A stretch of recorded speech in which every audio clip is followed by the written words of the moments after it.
El ayer y hoy se funden en un solo espacio. Ya empieza la hora del museo. Identidad, cultura y el diario acontecer se mezclan para dar forma a un encuentro cotidiano con nuestra historia. La hora del museo, el programa del Museo Histórico Nacional, conducido por Rocío Muñoz. Bienvenidos, nos está escuchando como de costumbre aquí en la 94.5 FM Radio Universidad de Santiago. Nos puede oír también en www.radiosach.cl. Esta mañana me acompaña en el sonido Alfonso Muñoz. Gracias por ponernos al aire. Bueno, yo como siempre los invito a que estén revisando la cartelera de actividades en el Museo Histórico Nacional, la institución a la que se debe este programa. Pueden revisar todos los detalles en www.museohistoriconacional.cl. El día de hoy vamos a conversar de historia, en particular vamos a hablar de historia de la medicina, ya que durante estos días se ha estado realizando en Santiago el tercer Congreso Panamericano de Historia de la Medicina. Hoy vamos a hablar de historia de la medicina en el siglo XIX. Vamos a profundizar también en la historia de la medicina en México. Nos va a acompañar el profesor Rodolfo Cortés Riverol.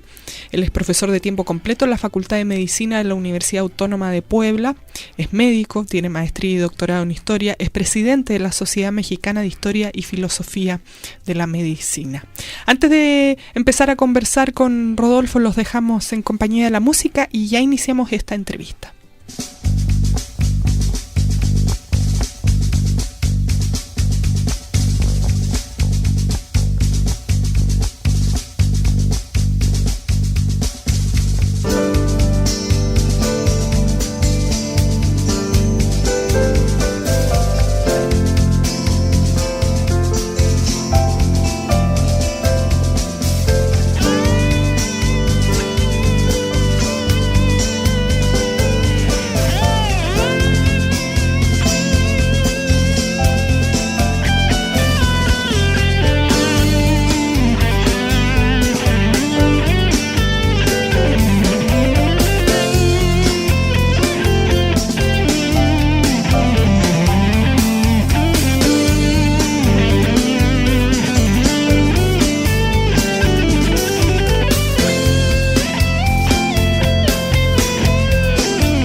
Ya está conmigo esta mañana Rodolfo Cortés Riverol. Él es profesor de tiempo completo en la Facultad de Medicina de la Universidad Autónoma de Puebla, presidente de la Sociedad Mexicana de Historia y Filosofía de la Medicina. Está por estos días en Chile participando en el tercer Congreso Panamericano de Historia de la Medicina. Con Rodolfo vamos a estar conversando de la historia de la medicina en el siglo XIX. Bienvenido, gracias por aceptar esta invitación del Museo Histórico en Radio USACH. Al contrario, Rocío, muchísimas gracias a ti por la invitación. Gracias, Rodolfo, por además hacerte este tiempo en la agenda tan apretada que tienen por estos días aquí en Santiago. Rodolfo, tienes la particularidad de ser médico, pero también de tener los estudios en historia. ¿Cómo surgió este interés tuyo por ambas disciplinas? Pues de manera coincidental. Desde que está uno en la Facultad de Medicina y lleva la materia, pues da gusto por conocer un poco de lo que es nuestra ciencia. Sobre todo en los siglos anteriores que nos dan la base científica para la medicina. Pero ya estando como profesor inicialmente de bioestadística, hubo un cambio curricular y desapareció la materia y incluyeron nuevamente la de historia. Entonces a los profesores de bioestadística nos mandaron a hacer un curso para empezar a trabajar con historia.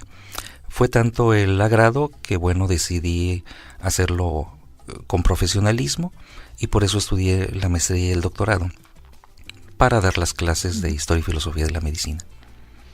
Bueno, qué increíble. A veces las vueltas de la vida nos llevan a otros caminos que no imaginamos. Así es.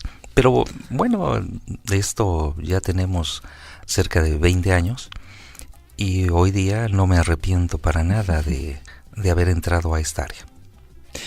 Mencionas historia y filosofía de la medicina. ¿Por qué van de la mano? La historia serían los hechos. Uh-huh.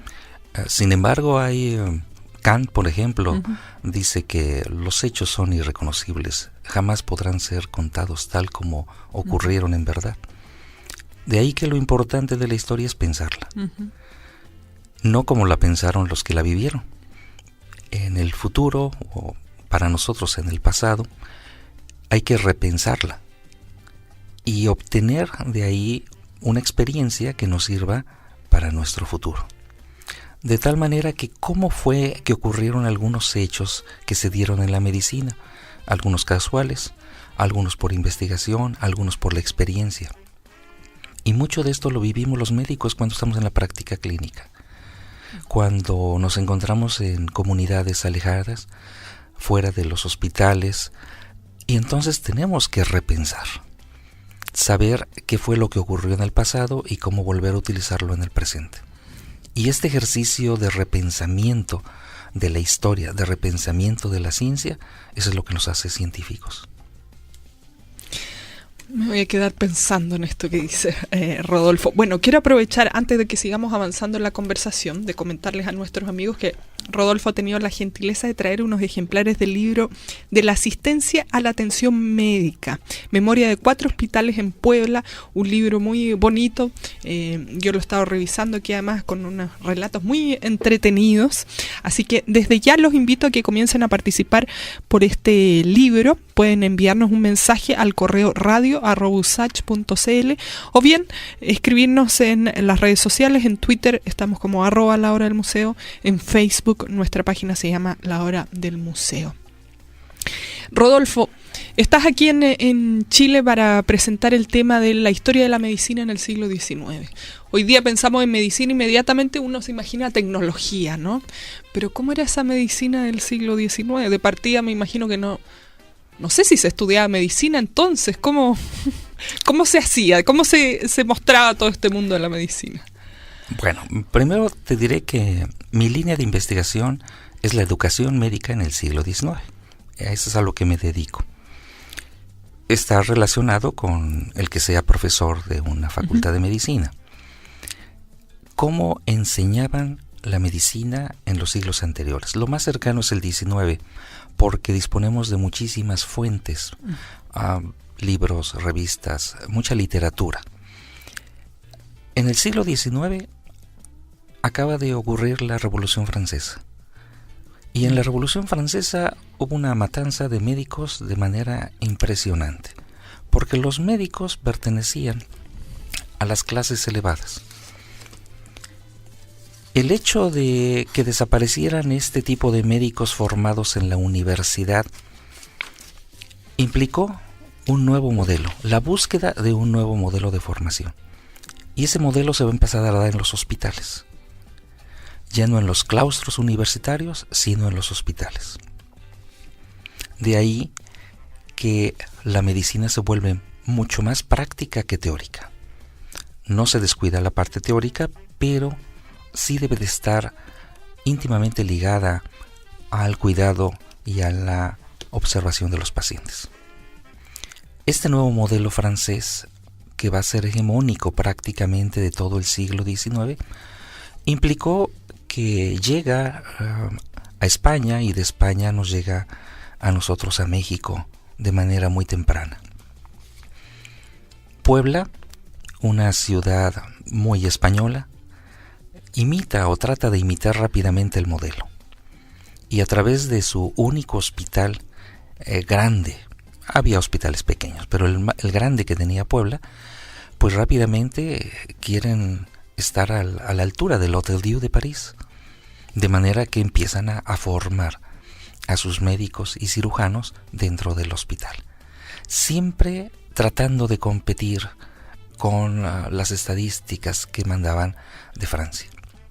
Y de esta forma, bueno, surge el nuevo modelo de formación de médico cirujano en el siglo XIX. De aquí en adelante, bueno, el avance que se dio en la medicina es impresionante, siempre con Francia a la cabeza. Prácticamente todos los libros del siglo XIX de medicina son en francés, y no será hasta los 50 cuando este idioma se sustituye por el inglés. Pero básicamente hasta los años 50, pues la medicina era francesa totalmente. Qué increíble. Los datos que nos das me dejan pasmada, partiendo por esto de la matanza masiva de médicos en la Revolución Francesa, por ser de esta clase elevada, no del pueblo francés, ¿no? En realidad, lo que se pensaba.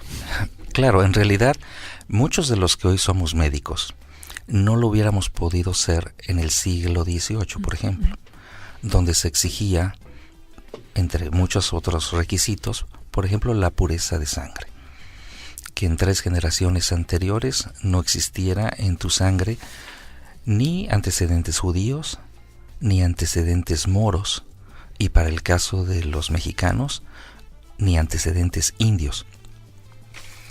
Sumado a esto, había que disponer de un caudal bastante grande para pagar la enseñanza de la medicina, que no era ni gratuita ni barata. Entonces pertenecían a determinadas élites. Con la revolución y la subida del pueblo en esta nueva forma política de administrar el país, implicó que grandes médicos fueron completamente ejecutados, igual que los reyes, y el pueblo se queda sin médicos. Había que buscar otro lugar donde formar a los médicos y de todas las clases sociales que los requerían. La medicina social, por eso no va a aparecer sino hasta finales del XIX. En este momento no existe la medicina para todos. Bueno, ahora que me comentas eso, yo pienso acá en América, bueno, cuando llegan todos estos saberes, estamos hablando ahora de nos explicar lo que pasaba en el siglo XVIII, qué pasa en el siglo XIX, después de la Revolución Francesa.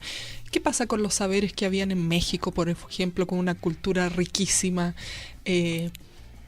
versus otro conocimiento que viene de Europa?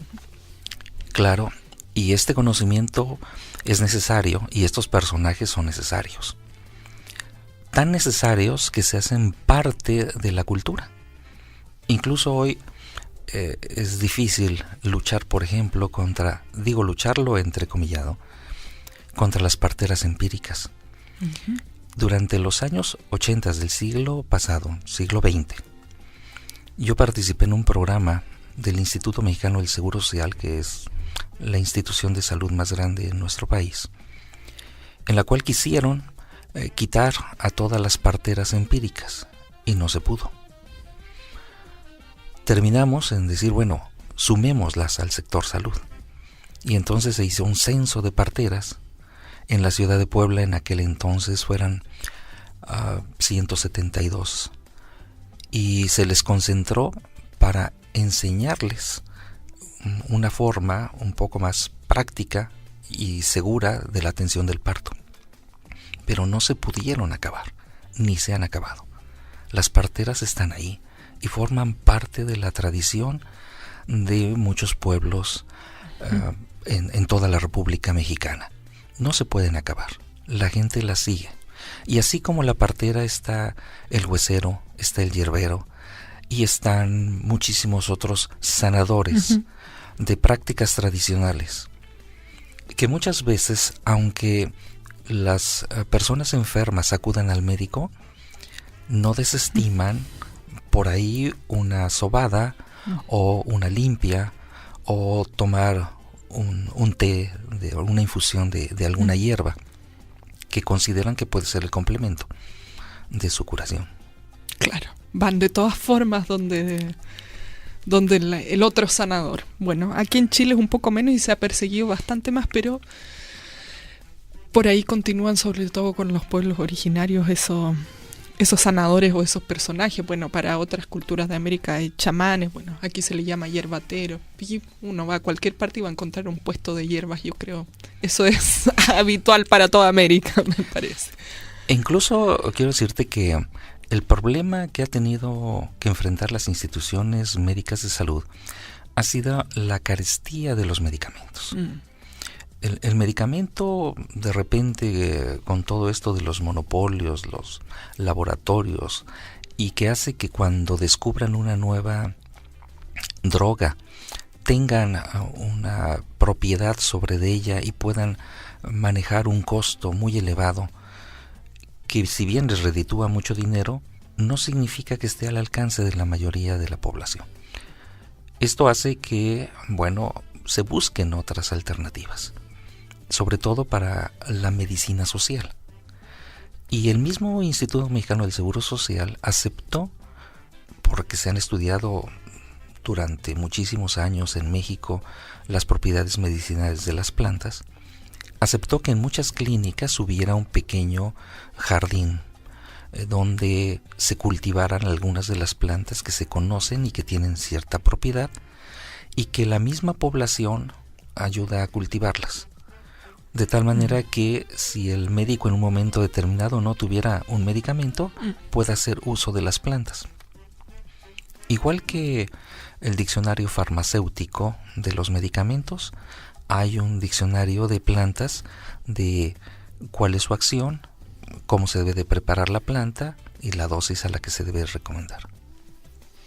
Bueno, es parte de esto que se puede unir los saberes, ¿no? Como bien nos decía Rodolfo. Volvamos al siglo XIX. Volvamos a este punto que,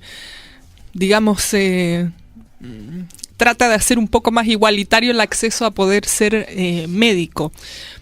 Volvamos al punto en que decía se traspasa, digamos, a la enseñanza más empírica ahí en el hospital. Pero de todas formas, ¿quién podía optar a ser médico en el siglo XIX? ¿Ya tenía que tener estudios previos de algo, haber ido a la escuela, o cualquier persona que se acercara al hospital? No, desde luego se requiere siempre estudios previos. Los estudios primarios siempre han existido, que consisten básicamente en saber leer y poder entender algo de matemáticas. Pero ya existía un bachillerato en artes.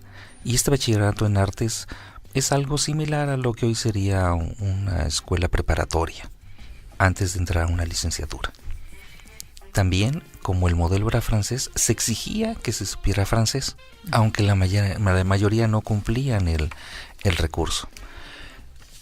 Este problema del francés se tuvo que ver solucionado desde el principio, incluyendo profesores de idiomas dentro de las licenciaturas, lo cual hoy todavía sigue siendo parte de los currícula. Por ejemplo, el aprendizaje del inglés. porque todos los libros que estaban llegando pues venían o provenían directamente de Francia. Ante una falta del aprendizaje del francés, en España, muy similar a lo que está ocurriendo en lo que había sido México, empiezan a hacerse las traducciones al español. Y nos empiezan a llegar entonces libros franceses traducidos por españoles, lo cual favorece que pues no se cumple el requisito del francés. Y por otro lado se sigan formando los médicos, porque no puedes entonces decir a este médico no lo voy a egresar porque no sabe francés. Lo importante era atender a sus pacientes. El plan de estudios empieza a tener modificaciones durante el siglo XIX. De unas 9, 10 materias que comprendían todo el plan de estudios, generalmente una por la mañana, una por la tarde, prima y vísperas, van surgiendo otras materias y empieza la diversificación del conocimiento, o atomización como algunos le llaman. Esto implicó que van aumentando las materias. De 10 hacen 12, luego serán 14, luego 18. Al final del siglo XX ya tenemos más de 20 materias distintas que se imparten en los colegios y escuelas de medicina. De ahí hasta la fecha siempre ha sido incrementar el número de materias. En mi facultad en este momento son 72 materias para cursar la licenciatura en medicina. Bueno, creo que hablemos más en detalle de eso, ¿no? De qué es lo que se enseñaba para entonces y cómo van derivando las especialidades. Hoy día tenemos muchas líneas de especialización en la medicina, ¿no? Y además que van cambiando también los tiempos. Hoy día hay mucho enfermedades relacionadas al trabajo, al estrés, que me imagino que para la época no estaban presentes todavía. Rodolfo, te quiero invitar a escuchar música. Es tiempo de hacer una pausa en esta conversación de hoy. Recordarles a ustedes, amigos, que estamos conversando con el profesor Rodolfo Cortés Riverol. Él trabaja a tiempo completo en la Facultad de Medicina de la Universidad Autónoma de Puebla. Él es médico, además tiene una maestría y un doctorado en Historia, y es presidente de la Sociedad Mexicana de Historia y Filosofía de la Medicina.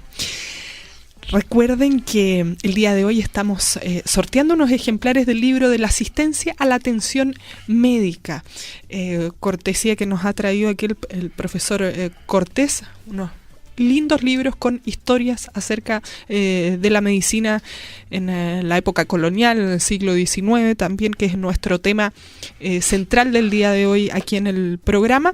Para ganar los ejemplares que tenemos disponibles de este libro, pueden enviarnos un correo a radio@usach.cl o bien dejarnos un mensaje en las redes sociales donde nos encuentren como La Hora del Museo. Vamos entonces con la música, hacemos una pausa y ya volvemos con esta conversación.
Estación Santiago.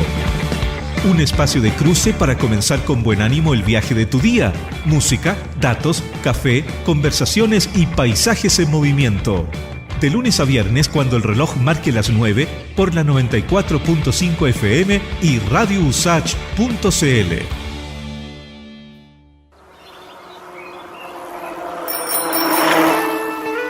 Te invitamos cada sábado a las 12 del día a una cita con la naturaleza, las áreas verdes y la vida sana al aire libre. Radio Universidad de Santiago te acompaña a un paseo por el parque. No lo olvides, te esperamos en Santiago Verde, un programa del Parque Metropolitano de Santiago, cada sábado justo al mediodía.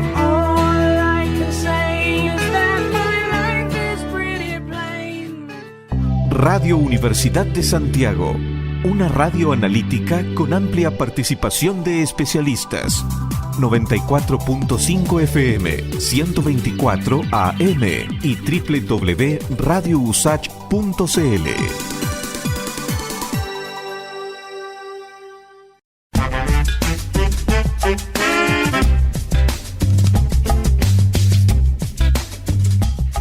Esta mañana aquí en la 94.5 FM estamos conversando de la historia de la medicina en el siglo XIX, en particular de la enseñanza de la medicina para entonces, ¿no? Conversábamos en el anterior bloque acerca de quiénes podían optar a ser médicos, las materias cuántas materias se impartían, los cambios sociales que ocurren para diversificar el público que podía estudiar medicina, ¿no? Y también, bueno, ahora que creo que vayamos conversando sobre las necesidades que tenía entonces la población, ¿no? En el siglo XIX, ¿qué se esperaba que cumpliera un médico? Nuestro invitado de hoy es Rodolfo Cortés Riverol, profesor de tiempo completo en la Facultad de Medicina de la Universidad Autónoma de Puebla, presidente de la Sociedad Mexicana de Historia y Filosofía de la Medicina. Rodolfo está en Chile presentando una ponencia en el tercer Congreso Panamericano de Historia de la Medicina. Rodolfo, nos venías contando todos estos detalles riquísimos de cómo era la formación de médicos para el siglo XIX. Mencionabas que se van ampliando la cantidad de materias que se impartían hasta llegar al día de hoy. Mencionabas tu universidad donde hay 72 materias que se deben aprobar para obtener el título de médico. ¿Qué se enseñaba para el siglo XIX? ¿Cuáles eran estas materias principales? ¿Cómo eso ha cambiado al día de hoy? Bueno, pues la enseñanza de la medicina va de la mano de la propia historia. El programa en realidad es recrear la misma historia desde el Renacimiento hasta el siglo XIX. ¿Qué es lo primero que se empieza a manejar en el Renacimiento? La anatomía con Vesalio. A partir de este punto, una anatomía macroscópica se fundamenta como la primera materia que por tradición se toma en medicina. Después se descubre el microscopio y esta anatomía macroscópica se hace microscópica y aparece la histología. Más adelante con el microscopio se descubre la célula y aparece la citología. Y si no queremos ver los tejidos patológicos, pues aparece la anatomía patológica. Nos vamos dando cuenta entonces cómo el número de materias que se van incrementando o el número de conocimientos que se van desglosando dependerá de los avances científicos que va teniendo la medicina. Estudiar pues medicina es casi estudiar historia de la medicina. Así lo consideramos los historiadores, pensando que nuestra materia siempre será la más importante con respecto a los demás. Lo mismo pasa con la fisiología. No será sino hasta que se descubran muchas cosas de anatomía cuando se descubre la circulación sanguínea por William Harvey, y a partir de ahí, bueno, pues se inician los estudios de fisiología. En el caso, por ejemplo, de la química, que tiene que ver más con el uso de medicamentos o con el conocimiento de las sustancias que servían como medicamentos en el 16, va creciendo también el número de sustancias, el número de plantas, y poco a poco va buscando a un personaje que sea específico para este manejo, y aparece el farmacéutico. El farmacéutico no es más que un auxiliar del médico, pero ya está especializado en preparar la medicina. Este farmacéutico en el siglo XVIII se empieza a dividir de la medicina y se convierte en el químico farmacéutico, que después en el siglo XIX Pasteur, que es químico, descubre las bacterias y entonces aparece el QFB, el químico fármaco biólogo, porque domina los medicamentos y los bacterias y animáculos que se empezaban a ver en el siglo XIX. Entonces empieza esta especialización y separación de conocimientos que hacen que el médico se quede con el paciente, pero empiezan a surgir otras ciencias que van ahora a ir colaborando con las ciencias médicas. El caso de los rayos X, por ejemplo, que no tiene nada que ver directamente con la medicina, pero cuya aplicación es tan fundamental que pues no se puede hoy concebir a un médico que no vea una radiografía. Claro, la radiografía han cambiado, ahora la tecnología es muy distinta, ahora se van otro tipo de estudios, pero el fundamento sigue siendo el mismo: querer ver el cuerpo a través de la piel. Y de esta forma, entonces, la medicina cada vez se hace más compleja. Cada vez surgen más auxiliares médicos alrededor que trabajan en los hospitales. Hoy no se podría concebir solamente ver médicos en un hospital, sino hay una diversidad grande de otras áreas que colaboran todos en beneficio de los pacientes. ¿Qué decir de las enfermeras fundamentales, de las trabajadoras sociales, de los químicos, los laboratoristas, en fin? Y sin pensar todavía en otro tipo de personal, que es el personal, por ejemplo, el camillero, o la recepcionista, o el asistente de consultorio, que de alguna manera todos conforman el equipo, o conformamos el equipo de salud. Bueno, además me imagino, pasó, antes la salud estaba en manos de religiosas, por ejemplo, o a veces en un mismo convento, un área del convento era parte del hospital, y eso fue cambiando también, ¿no? En realidad, podemos decir que desde el siglo V, la medicina va a recaer en las órdenes monásticas, dentro de lo que es la Europa occidental, desde luego, a diferencia de otras áreas. Entonces se va a empezar a ligar esta medicina a los conventos, a estos monjes que su vida la dedican completamente a tratar de curar a las personas en cuerpo y alma. Y de esta forma la medicina es parte pues del cristianismo durante la Edad Media. Esto hizo que la Iglesia se apropiara de alguna manera de todo de conocimiento, hasta que llega el momento en el cual los monjes querían ser más médicos que monjes propiamente, y viene una separación, pero es una separación no real, porque incluso hoy sabemos que las universidades siempre se encuentran en antiguos monasterios o en antiguos lugares donde la Iglesia mantenía este trabajo de ayudar a la gente pobre y menesterosa. Es la época colonial, y cuando se transforma ya en un sistema de seguridad social hacia mediados del 19, finales del 19, cambia entonces, pero los recintos siguen siendo precisamente de las órdenes monásticas. Nuestra universidad se encuentra en un monasterio jesuita, por ejemplo, y muchísimas, la de México, la de muchas otras universidades que tienen más de 150, 200 años de antigüedad, veremos que siempre el recinto es un monasterio o un lugar que estaba ligado al catolicismo. Bueno, la medicina, la educación, bueno, muchos de los orígenes de lo que somos hoy día está ligado, ¿no? Como bien decía Rodolfo, con el catolicismo. Rodolfo, nos queda no tanto tiempo de conversación, y yo tengo muchas cosas todavía que preguntarte, que aprovechar tu especialidad. En toda esta conversación que hemos tenido, no he dejado de pensar en Da Vinci, en sus dibujos, en aprender simplemente abriendo un cuerpo. ¿Qué ¿Qué conceptos han cambiado principalmente del siglo XIX hoy día? No sé qué pasaba con el paciente, si es que era importante o no, cómo se hacía la investigación médica. Ya nos comentabas, por ejemplo, como en detalle lo que se enseñaba, cómo va evolucionando, pero cómo se practicaba los estudiantes. Hoy día, por ejemplo, aquí en los hospitales públicos pasa un grupo de estudiantes para que vayan aprendiendo. También hoy hay robots, hay simuladores para aprender. ¿Qué pasaba en el siglo XIX? ¿Cómo se ponía en práctica esto que se iba aprendiendo? En el siglo XIX, como comenté al principio, la educación médica se va a dar principalmente en los hospitales.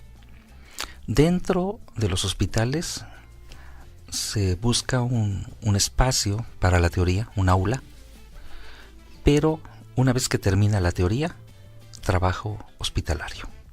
Y el trabajo hospitalario implicaba pasar con el médico a hacer la visita a todos sus pacientes, que normalmente es por la mañana y por la tarde.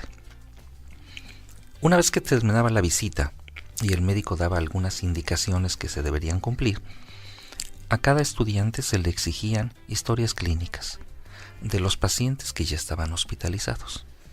En el siglo XIX no hay hospitales de seguridad social, como ahora. Esto es, que el hospital le paga al médico para permanecer. En nuestro hospital de San Pedro, el médico lo hacía por caridad. En ocasiones recibía alguna pequeña compensación, que podía ser, por ejemplo, no pagar impuestos, pero no recibía un salario. Entonces se les pedía a los médicos que acudieran de buena voluntad a hacer la revisión de los pacientes. Por lo tanto, su revisión era muy superficial y rápida. ¿Quién se encargaba de continuar con el tratamiento y la vigilancia de los enfermos? Bueno, los enfermeros y enfermeras, para hombres y mujeres, pero también los estudiantes de medicina, porque esos estudiantes debían permanecer y elaborar, por ejemplo, la historia clínica. Si no cubrían determinadas historias clínicas, no pasaban el grado o la materia. Y esto es tan importante porque concibe lo que hoy serían los archivos históricos. No te estoy hablando de lo que dicen los libros. Tenemos nosotros el archivo histórico de nuestra facultad, donde se encuentran cerca de 500 historias clínicas que hicieron los estudiantes del siglo XIX para pasar su materia y que los entregaban a manera de trabajo, o lo que llegaremos como el portafolio de actividades de la materia. Y ahí están las historias clínicas escritas por su mano, porque no existía ningún medio mecánico para hacerlas. Las firmaban, el profesor las revisaba y las calificaba. Ahí está su trabajo, y ese trabajo tenía que ser junto al paciente, de tal manera que se verificaba que el estudiante estuviera junto al paciente. Cuando terminaba su carrera se le hacía un examen teórico-práctico, teórico entre tesurados, igual que se sigue haciendo hoy en la mayoría de facultades de medicina, una defensa de una tesis, pero después se tenía que trasladar con un paciente, con estos mismos 3 jurados, y se hacía un examen práctico de ver cómo revisaba, cómo exploraba y cómo daba el diagnóstico de un paciente que se encontrara en el hospital. Como los pacientes entran y salen, son cambiantes, nunca es el mismo paciente, así que no podía haberlo estudiado previamente. Un buen examen, ¿no? Así es. Ya yéndonos un poquito más del tiempo para concluir la conversación de hoy, Rodolfo, una conversación que me ha mantenido muy atenta, ¿no? Muchas novedades nos has ido compartiendo el día de hoy. Te quería preguntar respecto a estos archivos, ¿hay alguna historia que te haya llamado la atención, algo que parezca a lo mejor insólito o realmente muy bueno, un estudiante que haya sido un médico destacado después, de lo que tú has podido revisar de esos archivos? ¿Qué es lo que más te ha llamado la atención? Pues lo que más me llama la atención es que había más interés por el paciente que el que tenemos hoy. Cuando cursamos la carrera de medicina y llevamos la materia que se llama clínica propedéutica, todos nos enseñan a realizar historias clínicas. Hacer una historia clínica te puede llevar pues un buen tiempo, más de media hora. ¿Qué es lo que ocurre? Que en las instituciones de salud te dan 20 minutos para la atención de un paciente, en el mejor de los casos. El médico no hace una historia clínica. El médico pone una nota y a veces muchos pacientes se quejan de que ni me revisó, ni me exploró, y cuando yo entré ya estaba haciendo la receta. Desde luego que no podemos. Primero, no estoy diciendo nada que no sea realidad. Y no es que me ataque como médico, pero debemos ser conscientes de que esto es lo que ocurre. La demanda de servicios asistenciales es tan grande que no podemos dedicarle mucho tiempo al paciente. No así cuando la consulta es privada.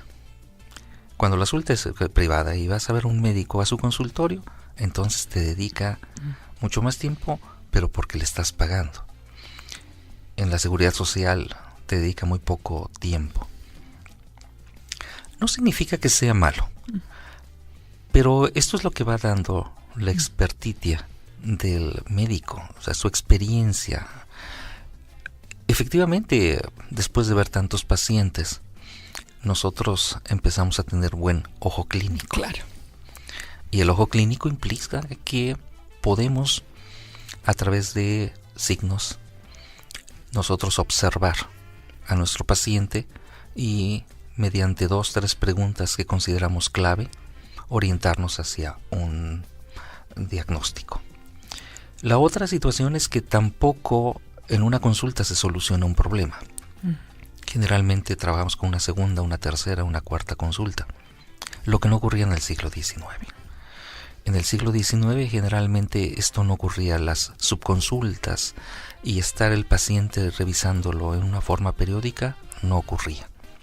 Hay mucha diferencia entre el XIX y el XX, pero no hay duda de que tuvimos que haber vivido el XIX para llegar a lo que hoy vivimos. Las características de salud del siglo XIX eran muy deficientes, no solo las sociales, las alimentarias, sino también las epidemias, que de alguna manera no había manera de frenarlas o detenerlas. Hacia 1904 llegó la vacuna a México por primera vez. Y esta vacuna mostró con creces en 1814, ante una epidemia de viruela en la ciudad de Puebla, que si se vacunaba de una manera constante y permanente, se podía enfrentar la epidemia y el número, desde luego, de enfermos. Pero esto va a tardar mucho tiempo todavía para que nosotros hoy hablemos siempre de prevención y de ponernos nuestras vacunas. Y aún así todavía hay personas que no lo hacen. Es cuestión de educación, es cambio en nuestras culturas. Hay que cambiar muchos paradigmas para que la salud se vaya mejorando y hay que involucrarnos también en la salud.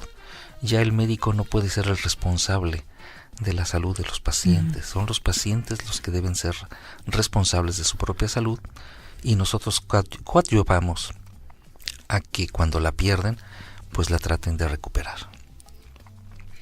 No sé, para concluir me gustaría comentarte que en lo que voy a platicar el día jueves, todo esto lo vertimos, bueno, pues en informática. Finalmente sí voy a hablar de eso. Vamos a presentar un MOOC que está a punto de salir.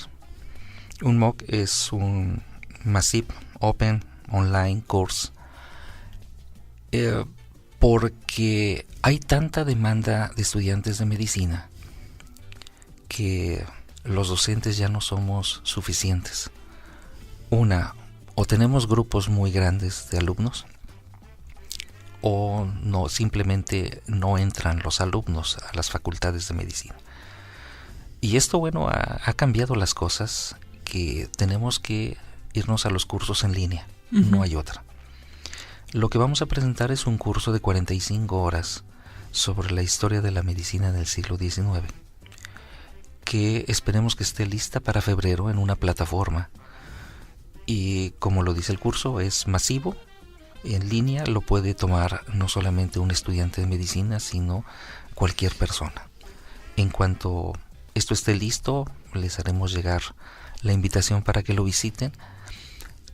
Son todos los recursos de la didáctica nueva que se pueden utilizar a través del internet, y que bueno, ese sería el beneficio que tratamos de entregar no solo a los médicos, sino también a la población para el cuidado de su salud.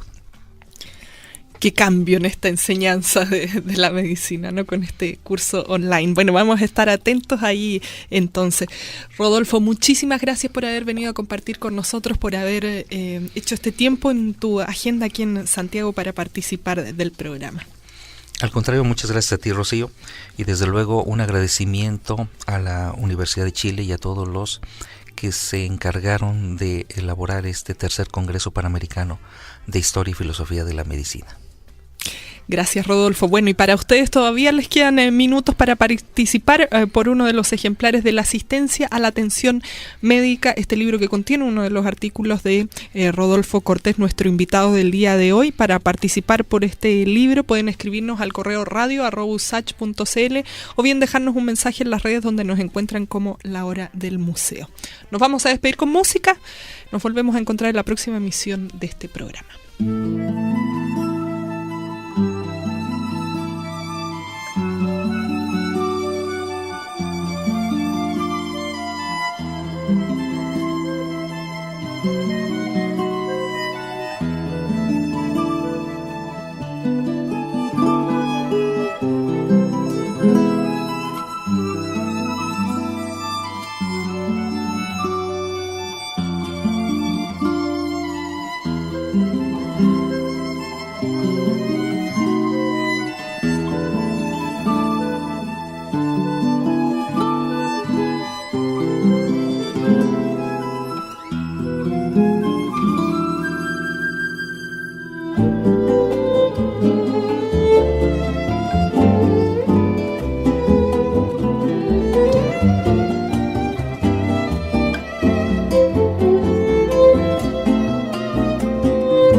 Esto fue La Hora del Museo, donde la historia se hace presente para darnos nuevas visiones y opiniones de la actualidad. El Museo Histórico Nacional y Rocío Muñoz te esperan de lunes a viernes a las 11 horas con nuevas voces y relatos.